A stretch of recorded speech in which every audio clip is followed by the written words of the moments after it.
Assalamualaikum anak-anak, semoga kalian selalu sehat dan tetap semangat dalam belajar. Kali ini Pak Guru akan membahas tentang jenis-jenis cerita fiksi pada pelajaran kelas 4 tema 8 subtema 1. Sebelum membaca sebuah cerita pada buku LKS tema 8, coba kalian perhatikan apa cerita yang dimaksud dengan cerita fiksi itu dan apa saja jenis-jenis cerita fiksi. Cerita fiksi adalah karya tulis karangan atau cerita yang dibuat oleh pengarang berdasarkan khayalan atau dunia rekaan pengarang, bukan kenyataan. Nah, ada berbagai macam-macam jenis karya fiksi yang kita kenal. Apakah kamu pernah membaca salah satunya? Yuk cari tahu jenis-jenis cerita fiksi dan penjelasan lengkapnya.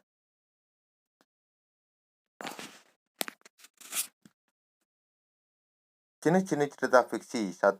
Cerita pendek. Cerita pendek atau cerpen adalah karya sastra prosa naratif fiktif. Artinya, cerpen menguraikan suatu peristiwa rekaan atau tidak benar-benar terjadi. Biasanya cerpen menggunakan tema atau latar belakang ide cerita yang beragam, tidak terikat oleh ketentuan tertentu.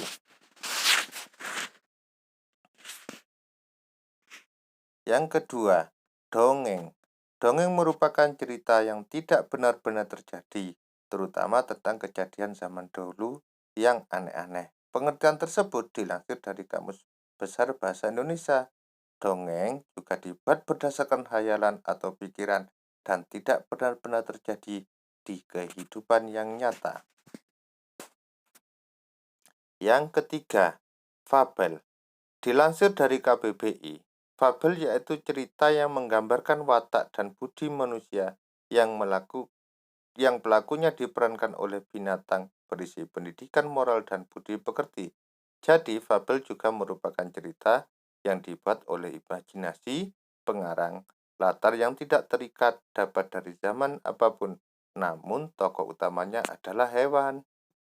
Yang keempat, novel adalah suatu karya sastra berbentuk prosa naratif yang panjang, yang di dalamnya terdapat rangkaian cerita tentang kehidupan seorang tokoh dan orang-orang di sekitarnya.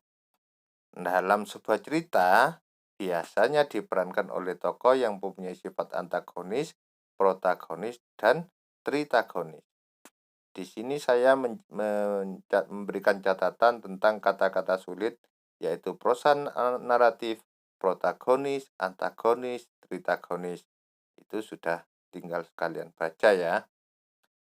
Kemudian, setelah kalian memahami, coba kalian baca cerita asal-usul kota Surabaya